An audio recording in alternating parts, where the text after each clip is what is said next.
Welcome to the ultimate crowdsourced personal finance show. This is your Friday Roundup. You're listening to Choose FI Radio. The blueprint for financial independence lives here.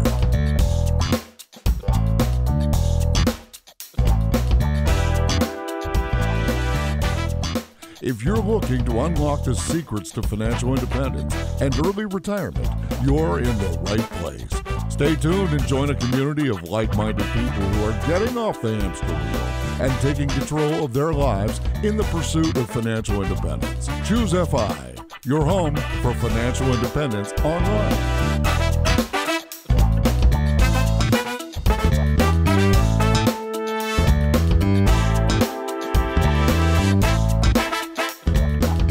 Congratulations, guys. You have made it to the weekend, and this is your Friday Roundup. Honestly, guys, for the first time, fall is officially here. We're in Richmond, Virginia, and it is cold outside. Very excited to get a chance to do this episode today, and to help me with this, I have my co-host Brad here with me today. How you doing, buddy? I am doing well. Yeah, you're right. Fall has arrived in full force. It's funny. It was, I think, 39 degrees last night, which is crazy. It was wonderful to sleep. I don't know about you, Jonathan, but I love sleeping when it's cold outside. So I've been looking forward to this day for quite some time. Yeah, I put the fan on, man. It's ridiculous. Middle of December, fan still on.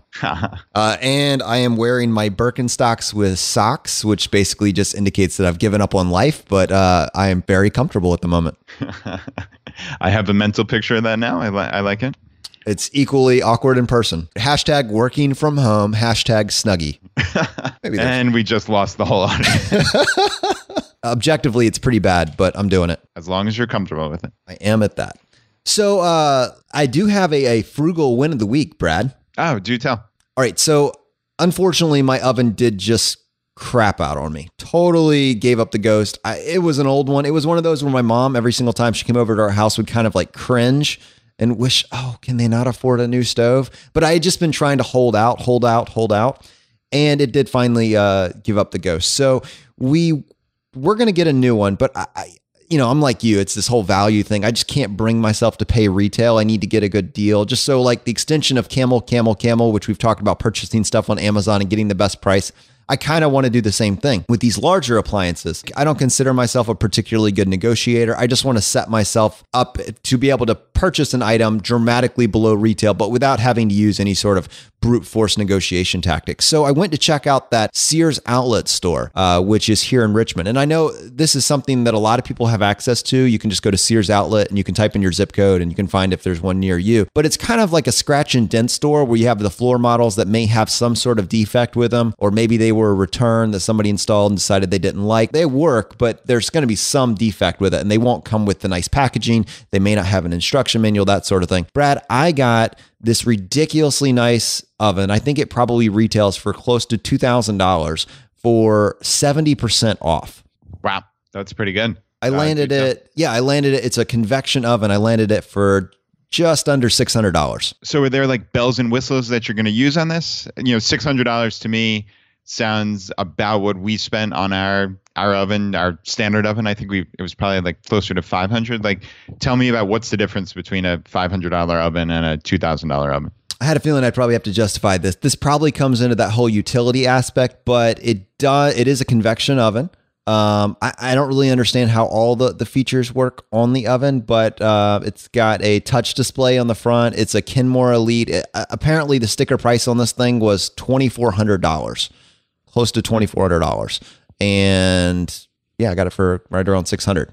Wow, that's cool. So, I mean, right. Even worst case scenario, you got a nice oven for about the price that you could get a lower tier model for. Now, that works, right? That has utility, and then there's potential upside. So yeah, that's cool. There's no downside to that purchase at all. Good for you. Now here's where I leveled it up. I went ahead and installed it myself. Oh, I thought you were going to make a joke and say you bought a warranty with it. Well, they did offer one, but I can't bring myself to do warranties. Oh, I'm sure they offered it. They love those warranties. Yeah, I couldn't bring myself to do that. I'm all about that self-insuring when I can.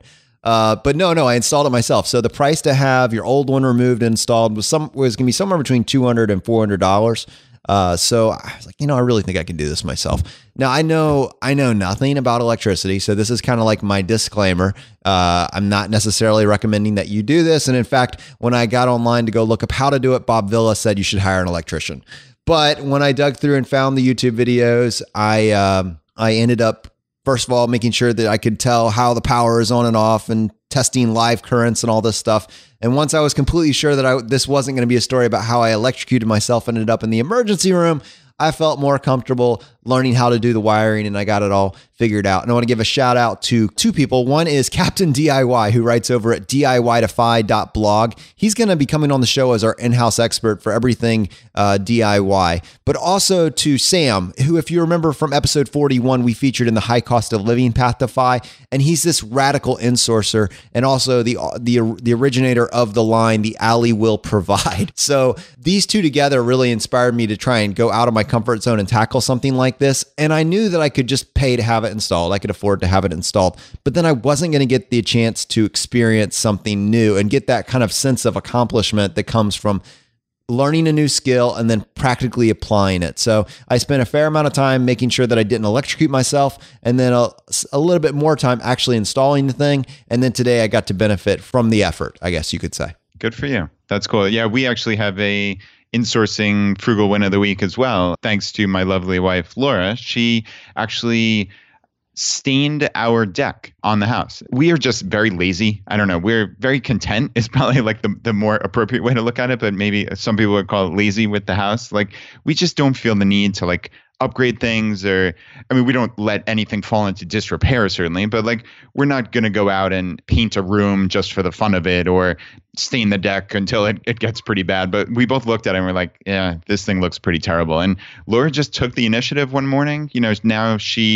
Now since Molly's out of the house, Laura has all this time and she's like, you know what? I'm going to stain the deck. And she just went to Home Depot, bought all the items that she needed, and literally stained it in one morning, and then I think she did a second coat that afternoon, and the thing is done, and it looks just amazing. It looks like a brand new deck. So yeah, that was a huge win from Laura. Love it, man. Congratulations. Congratulations to Laura on the insourcing. Very cool stuff. So let's go ahead and take a few minutes and talk about this past week's episode. This was a really exciting one, Brad. It's kind of cool because we're here on a twice a week basis. We can, to some degree, present these really exciting things that are happening both in the FI community and also in the personal finance community almost in real time. JD did scoop us a little bit. He did make the announcement formally on his Twitter feed on Sunday, but it was kind of neat that we were able to share this news on Monday. It is so exciting. It's so exciting for the FI community, but it's also a really big deal for the personal finance community. And to me, this episode very intentionally was a nostalgic episode because it walked you through not only JD's story, but also the story of many people in the blogger space that have followed a similar model where they were willing to just share their journey and get better along with their audience. Yeah, I agree. I think it's hard to overstate how important this is and how wonderful, really. Like for me and for so many tens and if not hundreds of thousands of us who read Get Rich Slowly 10 years ago.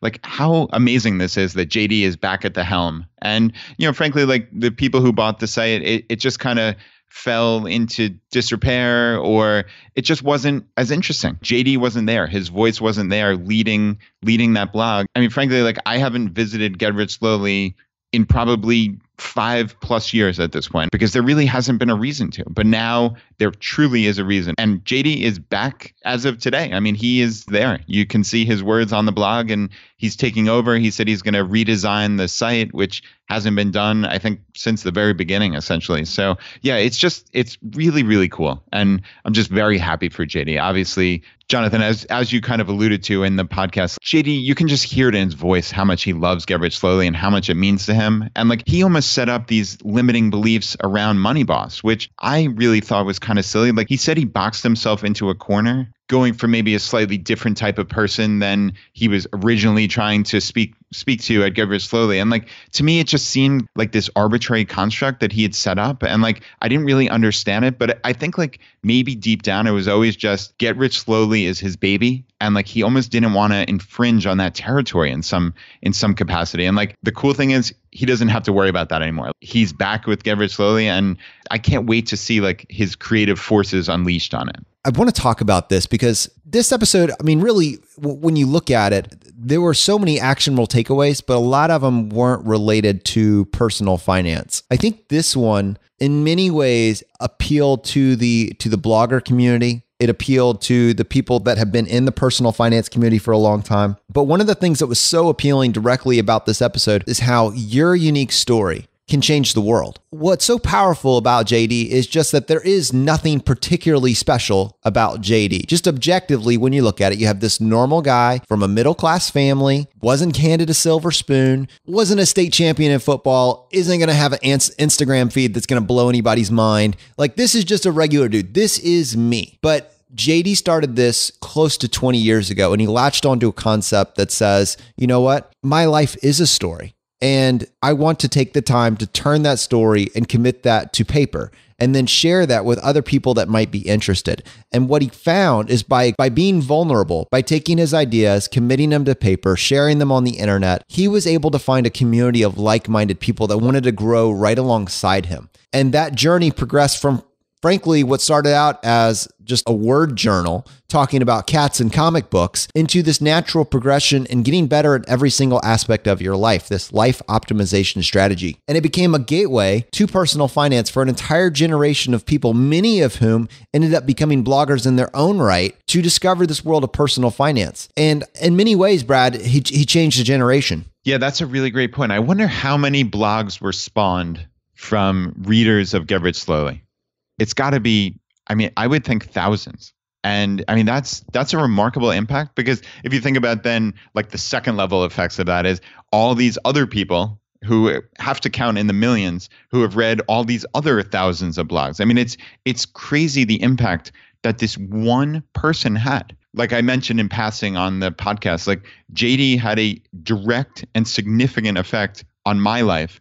And it was just from one passing random article that he wrote on one credit card 6 years ago at this point. I mean, it was in the history of Get Rich Slowly, this was one of the least important articles that he probably ever wrote, frankly. But for me, it was the most important article because it got me on the path towards travel rewards, which led me to being mentioned in the New York Times and on NBC and CBS, and then starting Travel Miles 101, and then educating people here at Choose FI and the financial independence community about travel rewards. I mean, like I alone have impacted potentially tens of thousands of people. And that's just because JD wrote one random article. It boggles my mind to even think about it. When I'm talking through this, like it's almost getting me like choked up. It's crazy. JD wrote one article and potentially tens of thousands of people were impacted for it in the last 6 years. Like that is just so cool. And to think about then all the other hundreds of much more important articles that he's written that have had a real direct impact on people's lives. It's incalculable how much of an impact JD has had on the world. And it's just a really cool thought to when you think through that level of impact. And you got to ask yourself, at what other point in human history could you spend $20 or $30 and create a website and then put all of your thoughts and ideas on that website and then have the opportunity for essentially no additional cost to reach tens of thousands, hundreds of thousands, millions of people? What a unique point in time in human history. Yeah, you're absolutely right. And it couldn't be easier to start a website. And obviously, not everybody is going to be JD Roth or Mr. Money Mustache, but you get your creative thoughts down on paper and you just never know where it takes you. Like it could take you somewhere. It could make you interesting friends. It could help you really hone in on your life's message just for yourself, even if you and your 5 closest friends are the only people who ever read it. It doesn't have to change the world necessarily. And, this is just an extension of what we did when we were kids, right? Writing in journals or chronicling what we did over a summer. I've found personally that just putting my thoughts on paper helps me think through an issue so much. And certainly having this podcast helps even more dramatically. You just sit and ponder things that you otherwise just take for granted. You most of us, even people who are in the FI community and who are more locked in on things, you still sometimes sleepwalk through certain aspects of your life. And I find that this challenges me so much and it just makes me a better person. And I think that's the real takeaway that I'd like for the audience is even if you've never thought of starting a blog, and we're not necessarily saying that every single person in the world has to start a blog. That's not what we're getting at here. We're just saying like it's going to help you. It's going to help your life. And you might add some value to the world and make some connections, some friends that you otherwise might not have. And like, that's just a really cool thing for something that, I mean, it literally costs just about nothing to start a website. I think it's like $8 a year to get a domain name and maybe $4 or $5 a month for a Bluehost hosting or something like that. So, I mean, you can do this for well under $100 a year. And like, to me, there's great value there. And I also think specifically journaling or blogging on the internet is one of the few advantages that the unique individual has over the corporation. I think that's what we've seen over the last 10 years. And it's one of the reasons that this business ended up selling this website back to JD is that the power is in your specific story. It's not in necessarily having this major corporations going out and finding these different writers and bringing all these different topics. That's a big task. I mean, that is very difficult. But the power and the unique selling proposition of Get Rich Slowly was always that unique individual story. And that's what you bring to the table. And so tying this back to some of the other episodes talking about, is there an opportunity? Is there something there? Just ask yourself, have I found anybody that speaks to me, that I relate to, that understands my struggles, my situation? And if you say, no, I'm not finding that yet, then the answer is yes, you have something to add to the conversation. And there are other people that will relate to your story. Yeah, one aspect of what JD was talking about in the podcast was that really resonated with me was talking about like the internal locus of control, where he's, quote, the one in charge of creating the life he wants. And I think that's really an important way to go through life, to realize that you do affect change on your life and like the decisions you make matter.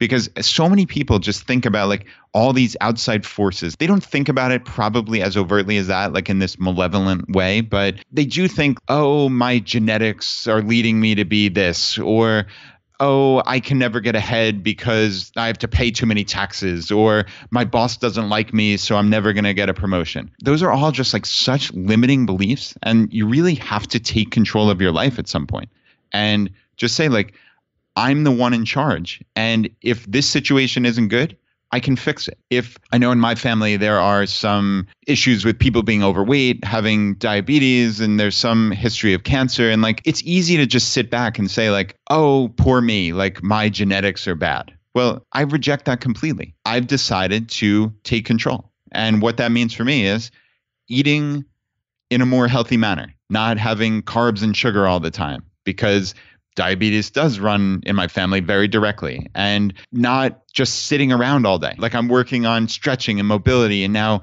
CrossFit and jujitsu. Like I'm doing these things so like I can be a productive member of society at 70 and I can travel the world like I want to with Laura and hopefully my kids and grandkids. And like, I'm not taking that as, oh, poor me, I'm going to get this. It's such a negative way to go through life. I believe I have control over every aspect of my life, and I intend to make that impact. And I think that's just really crucial, that we all don't just sit back and complain and moan about the negative forces around us. Just stop that. When you find yourself with those limiting beliefs, just stop and figure out like, how can I take ownership of this situation and make change? And when you're saying that, there's two things that come to mind, because most of us can identify with this feeling of helplessness. It goes along with this idea of dependence.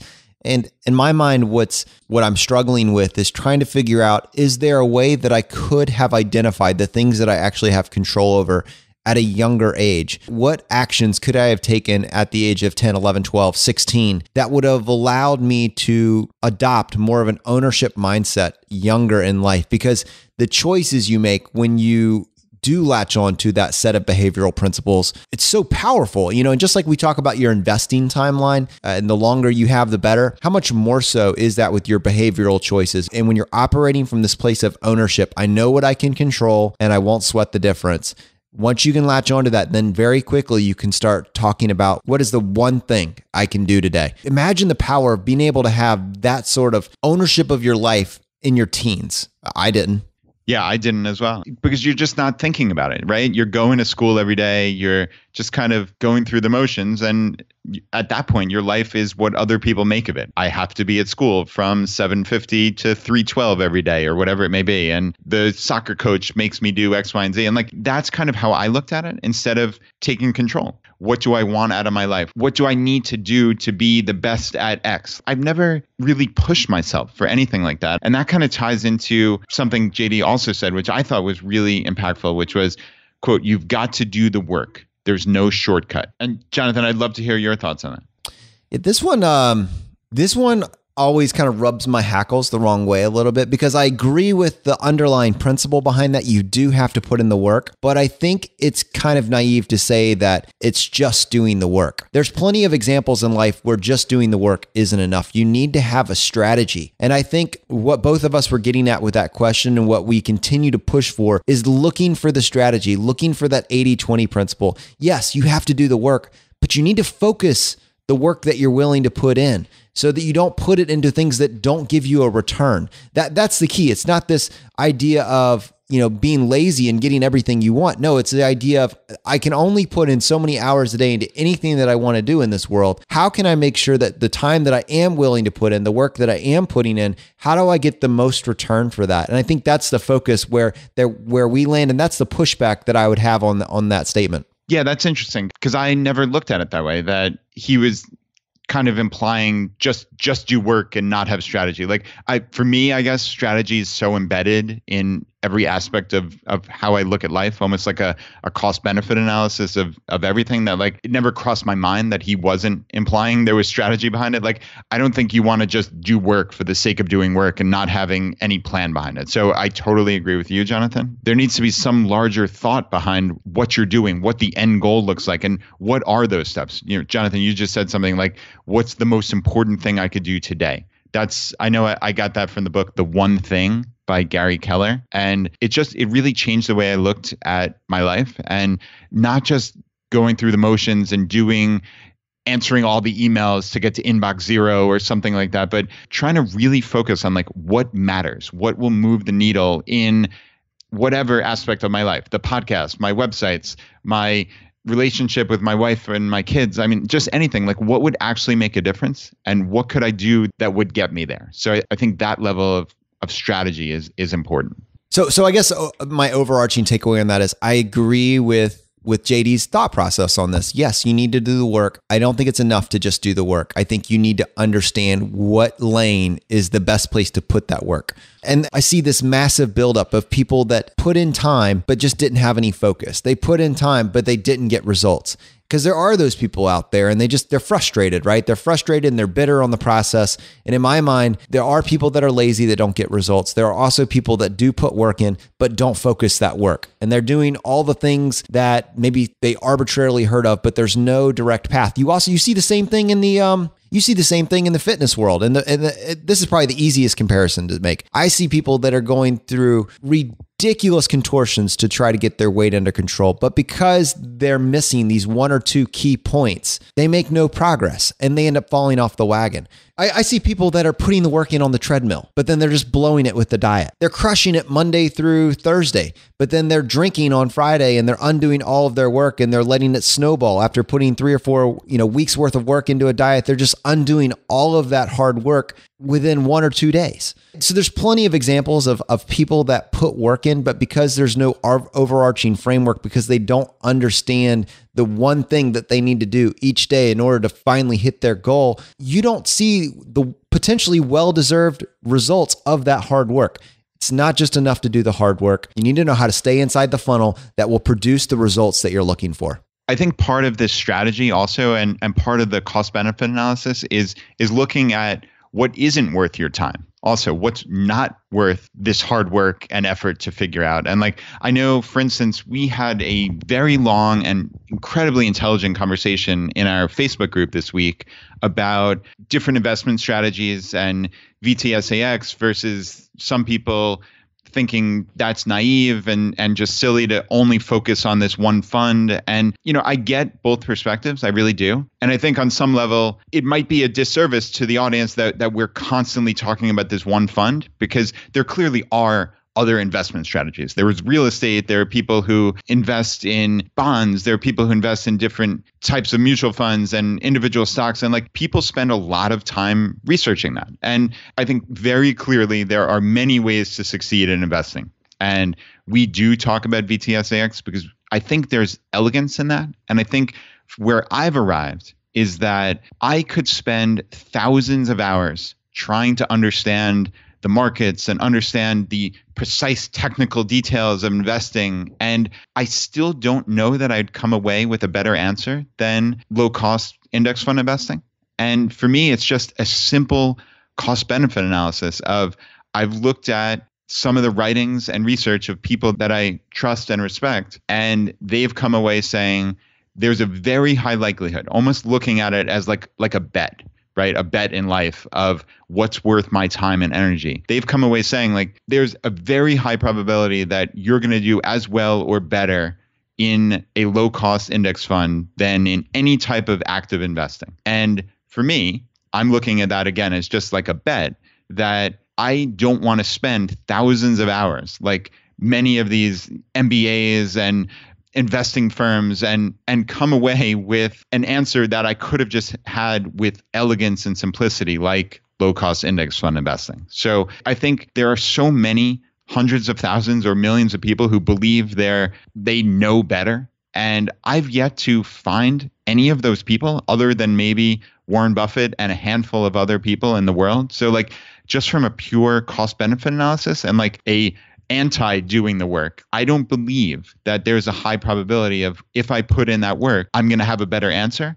So I'm going to stick with the elegance and simplicity of low-cost index fund investing. And that's kind of the opposite of what JD is saying here with put in the work. But I think it's equally as compelling. And I think JD would agree also on some level that there are times where you don't have to put in the work, where part of that strategy is figuring out where you want to put your time and resources and going for it and then putting in the work. So Jonathan, I'd love to hear your thoughts. Yeah. And what a great pivot and moving from this specific episode into this massive conversation, which is the value of simplicity versus the value of trying to put that extra amount of time in to beat the market, but at a higher risk. And I'll tell you, I read every single comment on the Facebook group that has to do with the nuances of investing because I'm very interested in making sure that I haven't missed something or that there's not something that I can add to what I already understand about investing. And I struggle with this, Brad. I really do, because I almost want someone to be able to convince me that I'm doing it wrong or that there's a better way, a more obvious way to introduce people to how to invest, just generally speaking. But I'll be honest, even at this point, I'm not convinced that there is, because I see plenty of people that are willing to try to pick apart our general strategy or JL Collins' strategy,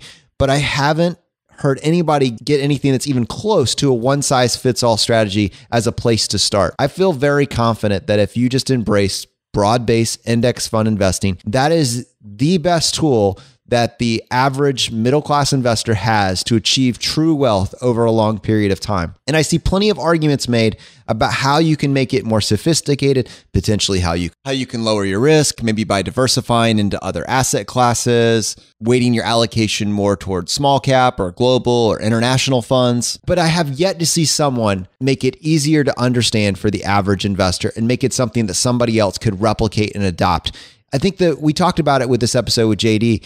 There's a big difference between what is optimal and what you will actually follow through on. And I will say that right now, I am 100% VTSAX, and it was a very simple decision for me. I can also understand this idea of shifting as you get closer and closer to the point where you're drawing down on your wealth. That is a very simple philosophy that's easy for me to understand. And because I understand it, I'm more likely to do it. If I tell someone that they need to go out and purchase 6 or 7 different funds, and this person right now had no investing experience, this is their first entry into it, this show is all about getting someone to take action. And our community is going to be wildly better off because they just got started. Is there a way that maybe you could squeeze out a few extra basis points of security by making a few tweaks at the margins?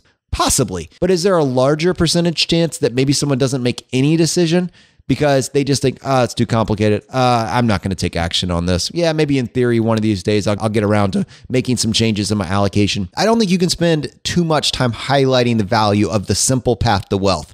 And I think there is somebody that could write the blog, The Complicated Path to Wealth. In fact, maybe there's a lot of them out there already that they go under a different name. But the value of the simple path to wealth is that it's easier for people to take action. You do not need to get ridiculous rates of return in order to crush this game. If you just get average rates of return and you combine that with a high savings rate, you can retire in under 20 years. And it's interesting that JD Roth actually had a quote on this precisely, which is taking action is, quote, the number one thing that separates successful people from unsuccessful people in all aspects of life. And that really does tie into this perfectly, Jonathan, which I didn't anticipate, is that it's about psychology and people who are trying to basically tell us that our investing strategy is wrong. And I get that on some level. Like people have advanced knowledge and they think that we're being slightly simplistic or naive. And like, I guess I understand that from a certain perspective, but I'm still not convinced that there's a better long-term strategy when taking into account the hundreds or thousands of hours I would have to research to even figure something out that may or may not be different. So even putting that aside from like just a cost benefit analysis, but when you're talking about people making changes in their lives and taking action, like it needs to be simple. If you tell somebody you need to spend 4,000 hours researching investing and then you can get into it, what percentage of people are going to actually do that? Well, less than 1%. If not 1,000th of 1%. I mean, nobody, basically. And what we want here is to get people to understand that Keith from The Wealthy Accountant says, if you save 50% of your income, invest it in low-cost index funds, you're going to have a very successful life. Like that's a paraphrase, obviously, but there's so much power there. If you can just break it down into something that people can understand and take action on, they are going to do that. And especially when you then bring in all the other positive life implications of pursuing FI that we've talked about over 60 plus episodes, like it just becomes a very compelling story and one thing that people can really grab hold of and take action on. And that to me is the most important thing. I would rather everyone out there match the market by buying a low cost index fund and just match the market for the next 50 years than having a few people succeed a couple percentage points per year higher but nobody else take action, right? Like if we can all just try to match the market and take action by having that savings rate, that is success to me. So that is what I focus on. And it's not to say that we can't continue this conversation. This show has years of life in it, and we can try and go bring on Paul Merriman, Larry Swedroe. I would be happy to reach out to them and see if they would like to come on the show and present their point of view. I know that we have a fairly large percentage of our audience that actually follows their particular brand of investing strategy. And I think that is a reasonable conversation to have. Happy to present other trains of thought, other perspectives on this issue. So we can reach out to them in 2018 and see if that's a possibility if they'd like to come on the show. It's not that we're afraid to have someone challenge our sacred cows. It's that we want the population at large and specifically our audience to win at life. And we think you win when you take that first step. And frankly, this is not something that we're telling you to do that we're not doing ourselves. We are following the advice that we're giving on this show. This is what we're doing. And if I feel like there's a compelling reason to adjust that, I will let you know. I'll be happy to let you know. But so far, I don't think that I've heard a compelling reason to deviate from the concepts that we have presented and that the FI community has been presenting for the last decade. Rather, we talk about investing, but this is much more than just an investing show. This is a life optimization show, which means that we can then spend much more time talking about the tax optimization strategies, talking about how to jack up your savings rate past 2 or 3% all the way up to 50 or 60%, how to tackle frugal living, how to tackle starting a business, how to get started with real estate, travel rewards. I don't want to get a doctorate in investing. I don't want to spend thousands of hours learning how to be a master of this one course. I'd rather be a jack of all trades and know a little bit about everything. And I think that's the place we want to land with this conversation. Once you add in all these other aspects that have the potential to decrease the cost of your life by $3,000 a month or more, it is going to infinitely surpass whatever return you would have gotten by putting all your extra time thinking about investments.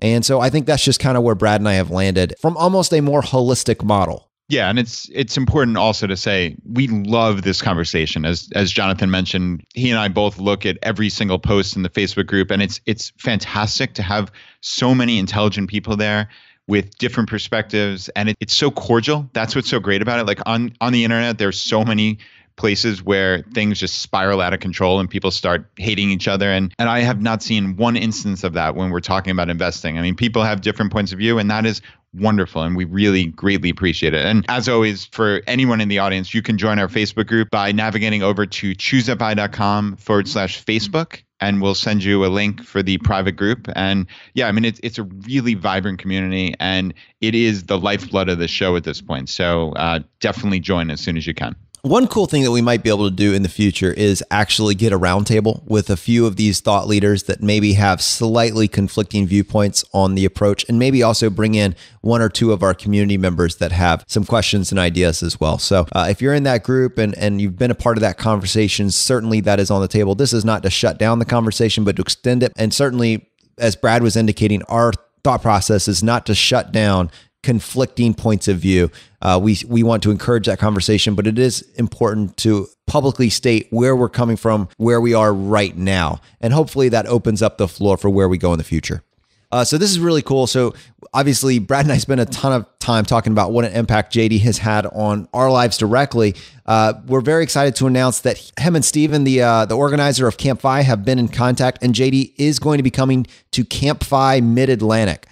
So that is very, very exciting. He's going to be joining Brad and myself, Big Earn from Early Retirement Now, and Joel and Alexis from FI 180. So to everybody that already bought your tickets, very excited to see you there. And also there may be, I think there's only one or two left, and they may be gone by the time this airs. But if you're interested in going, you can go to choosefi.com/campfi, CAMPFI, and you can maybe hopefully scoop one of those last couple tickets. And that's going to be in April of 2018. And you get all the details at the link that I just mentioned. And actually, guys, I have another huge announcement to make. This is very exciting. You know how much time and thought Brad and I have been putting into how to help these communities not just have an online presence, but extend to like physical communities in your local geographic regions. They can kind of be a hub for helping you optimize your life in the specific place that you live. And we're just absolutely thrilled to announce that there is now a Choose FI group out of San Diego. They have their own Facebook group, which Brad and I are in, and certainly glad to be a part of. But really, more than that, it's just exciting to see these communities really come together. And we wanted to let you know, if you're listening to us from San Diego and you want to find some like minds in your community, definitely you can get more information about that on the Facebook group. We'd love to connect you and make that happen. And it's just really exciting, Brad, to think about the fact that this is happening in San Diego already. It could very likely be a place that we could start doing some screenings for the Playing with Fire documentary next year. It could be a place where we can really get the information out there if we're able to start setting up any sort of large scale meetup in the future.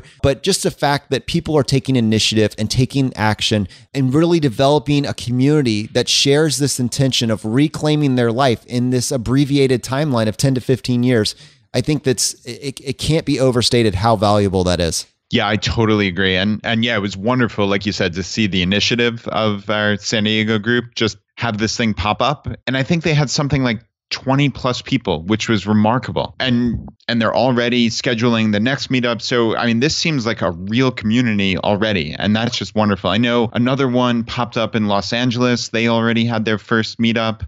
Send me pictures from this really cool brewery that just looked like a really good time. And yeah, a couple months back, we put out a call for meetup leaders, and we thought there was going to be some very structured way to go about this. And it seems like that's not the right path. It seems like this organic method is just much, much better. And considering we have nearly 5,000 members in the Facebook group, I think we're going to let this form organically. So many of you have already reached out to us to say that you're interested in helping facilitate this and be a meetup leader. I think what we're going to try to do, instead of you having to start from scratch, we are going to try to connect you with some of the organizers behind the San Diego group. And what we'd like to see is taking advantage of the Facebook platform, which is so good at connecting people with shared interest, and helping you set up something similar in your local community. And I think it's really exciting to see where this could go.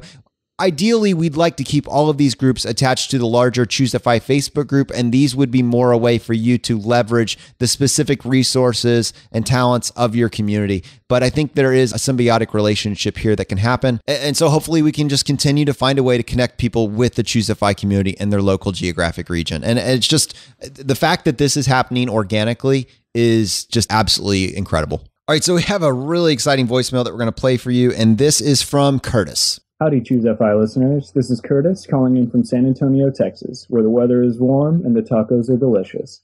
I had perhaps the ultimate frugal win of the week last week. During our wedding ceremony, my wife vowed, I promise to pursue financial independence with you so we can be free to spend our time exactly how we choose. Now, as a physical therapist, I very much enjoy my work and I hope to do it for decades. but not having to do it for 40 hours a week is what excites me the most about the FI journey. I found this community to be both encouraging and practical, and it feels good to know I'm not in the trenches alone as I'm trying to balance enjoying my youth and preparing for a future where I may not want to be at the hospital for 40 plus hours a week. Keep up the good work, Brad and Jonathan, and maybe we can talk again soon. Wow, that is truly amazing. A huge congratulations, Curtis, to you and your wife. And man, no joke, I got chills. I have goosebumps on my arms when I heard the vows. I mean, that is just the neatest thing. And that you guys are in this together and you have this remarkable life to look forward to for many, many decades. So a huge congratulations to you. And that doesn't happen because you just have a single conversation about it. That means that there's intentionality built into your day-to-day life, that FI has become part of your world, that the decisions that you're making along the way have led to a predictable outcome, which you're excited about. You can genuinely get excited about it when you wake up in the morning. And so you guys have turned this into a game and you're tackling this together. And so just congratulations to you and your wife. We're just, from Choose FI, we're absolutely thrilled for you. All right, Brad, and I got another voicemail that I'm going to play for you. This is from Melissa in California. Hey, Brad and Jonathan, this is Melissa from California. I just wanted to drop you a line because I totally channeled my inner Laura today. So before I went to the grocery store, I decided to shop my cabinets to meal plan. I saw that we had Japanese curry blocks, so of course I decided to make Japanese curry. It's a really simple recipe. The ingredients are just curry blocks, beef, potato, onion, carrots, and water, and you serve it with rice. So the recipe I was using called for half pound of beef, but when I got to the store, they only had 1 1/4 pound packages. My first thought was, I could make this curry super meaty and it would be absolutely delicious. But then my inner Laura reminded me that I could double the recipe by spending just another $2.75. Now the effective price per serving is $1.31, not including the curry blocks, which we already had, and the rice that we'll serve it with. And I won't have to cook in 2 weeks because I'm going to freeze half the batch. So thanks for sharing those Laura meal prep tips. They really stuck with me, and I'm looking forward to more of them. That's awesome. Laura, congratulations. Your tips are being used. Yeah, Melissa, this was great. As soon as you sent in the voicemail, I played it for Laura, and we just got such a kick out of, I channeled my inner Laura. That was awesome. So it brought a big smile to her face. And yeah, I mean, this is what it's all about when it comes to food planning. Like, it just makes such a difference both in time and in money. And you really can lower your effective price per meal so significantly just by putting that little extra bit of thought in, and also being willing to freeze things and freeze them in individual dinner portions. Like, that's what we do all the time. So Laura will cook and like Melissa, she'll just double what she puts in and plan it for another couple dinners 2 or 3 weeks down the road when we haven't just had it a couple times. So even for us, it's hard to have a dinner 6 nights out of 9. I mean, that's a little extreme. I mean, I'm sure it works for some people, but we would rather have 3 nights over a week and then put the other 3 dinners into the freezer and have it 3 or 4 weeks down the road. And like, it's just so cool knowing that you have all these meals that if something pops up, you just pull it out of the freezer in the morning and boom, you have a delicious home cooked meal that costs, in most cases, well under $2 per person per meal. And it's just as simple as that. So it's just having that foresight. And also, like, we just keep a running list of what we have frozen, and that way we have it at a glance. And also, Laura just cooks usually 1 new thing a week. And it keeps on perpetuating this cycle of like us having these delicious meals with very little effort. And like, that's the most important thing. Like, Laura is a great cook and she loves to cook, but she's not slaving hours a day over some meal for us. She basically cooks, like I said, just that 1 time per week, but it's just with that intentionality. And also even just little things, like she recently decided to make breaded chicken cutlets because they could be used for so many different meals. I mean, we put them on salads, we put them on sandwiches, or she could make chicken parmesan, or really anything. I'm sure there's a huge list certainly of options. And like, she took an hour or an hour and a half and chopped and breaded and fried up, like, I think it was 5 or 7 pounds of chicken,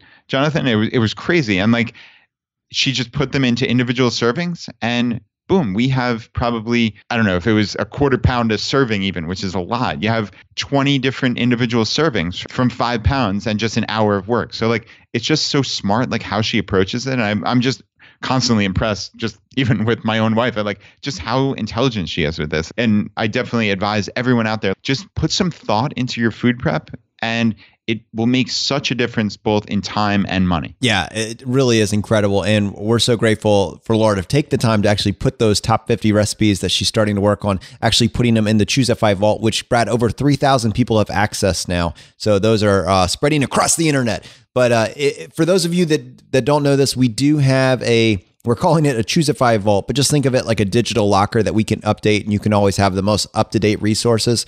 If you want to get access to that, it's completely free. Just go to choosefi.com/vault, and it'll give you the instructions to get access to those recipes. I want to mention one more thing in line with what we were just talking about, and that is that I have experimented with my first pure vegetarian dish. Now, I should state for the record, I'm not vegan, I'm not vegetarian, probably never will be. I love steak. But if I were ever going to be a vegetarian, this would be the meal that would carry me across that threshold.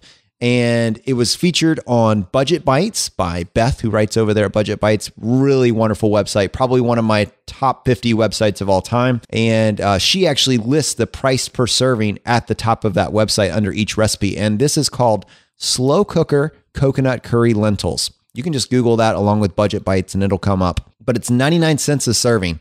And Brad, it is the most amazing vegetarian recipe I have ever had. I could eat it endlessly for lunch, dinner, and breakfast. It's so good.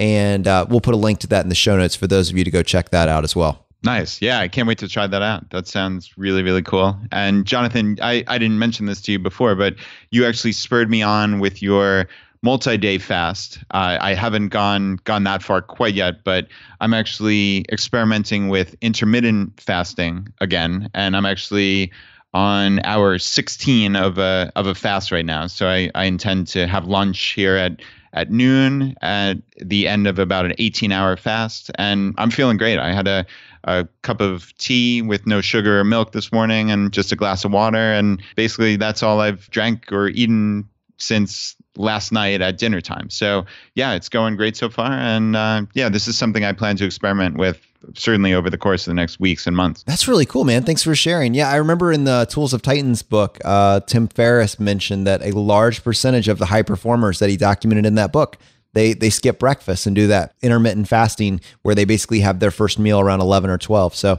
yeah, keep us posted. I'll be very curious to see how that works out for you. And certainly the progression on that is doing a full 24-hour fast or 48 or 72-hour fast. So it's not, once you've done 16, it doesn't seem like a big stretch to go ahead and try and do a one-dayer. No, it really doesn't. I mean, I easily at this point believe I could make it till 6 o'clock at night. So who knows? Maybe we'll see if I'll have another glass of tea or coffee around noon and see if I want to go for the full 24 hours. But yeah, as of now, I intend to eat lunch. So we will see. But yeah, it's fun just to kind of experiment with something that's at the kind of the edge of what you're used to. So, as I'm constantly talking about here, I just like learning new things and trying new things out and trying to make progress on health and fitness and just general life optimization. So this is one I've read about a bunch of times and just wanted to pick up again. So Jonathan, thank you. Oh, you're welcome. I'm glad you're getting benefit. All right, guys. Well, unfortunately, that is going to bring this episode to a close. Thank you so much for joining us today. This has been a lot of fun. Now, we finish every Friday roundup by doing a drawing for a copy of a book that we found useful. And we do 2 books. We do J.L. Collins' book, The Simple Path to Wealth, and Dominic Cortuccio's book, Design Your Future. We also will add a 3rd book in as an option for a few weeks at a time, typically as it's relevant to the content that we've been discussing. And for this week and next week, we're doing The 4-Hour Workweek by Tim Ferriss. So let me tell you how this drawing works. If you want to be eligible for this in a future week, all you have to do, just go to choosefi.com/iTunes. Just follow the instructions there and leave us a short written review. And then send us an email to feedback@choosefi.com, just letting us know what screen name you left it under so that we can match you up. And then we announce the winners every Friday on the Friday Roundup. We do 1 book for every 5 written reviews that we get. And Brad, how many winners do we have today? All right, Jonathan, we have 1 winner today, and the winner is Cynthia. Cynthia says, top 5 podcast. Choose FI is in my top 5 all-time favorite podcast. It's rare to find a FI podcast that produces so many episodes and at the same time provides so much practical advice. I particularly like that the podcast offers a range of information from the very technical, so understanding withdrawal rates, to general lifestyle advice, like the most recent interview with Brandon Pierce, and specific life hacks like limiting your breakfast options to avoid decision fatigue. The only thing I would change is the length. Sometimes it's hard to digest an hour episode, and although I tried to listen to it in 1.5 speed, I found that I didn't like that. Other than that, though, great job. Thank you. Yeah, Cynthia, thank you so much for that feedback. Really, all of it, including the feedback on the length. You know, it's something that I struggle with, and to some degree, Brad does as well, trying to figure out what's that sweet spot. It's amazing to me. When we started, I was just going to do these 15 or 20-minute episodes. Obviously, those are easier to produce. They don't take as long. And I really struggled with doing that, and we ended up landing with about an hour. And sometimes we do. We've had hour-and-a-half long episodes, and it is hard to try and find that balance because we don't want to cut the conversation short. And we also don't want to have tons of filler content. So I think I'm still trying to find that perfect balance, but it's tougher than it sounds. Yeah. And also I would say keep with trying to listen in slightly faster speed. I know I've mentioned before, I listen to all my podcasts and generally like 1.6 or 1.7x. And I think it's just a little life optimization hack where you can get more content in less time. And that's a win. So even if it means starting at 1.1 or 1.2x, just give it a whirl. And then I think your brain will get used to it. So, and that's for the audience out there. I think it's an important little hack. I think you'll get used to very easily, like 1.3, 1.4x without batting an eyelash.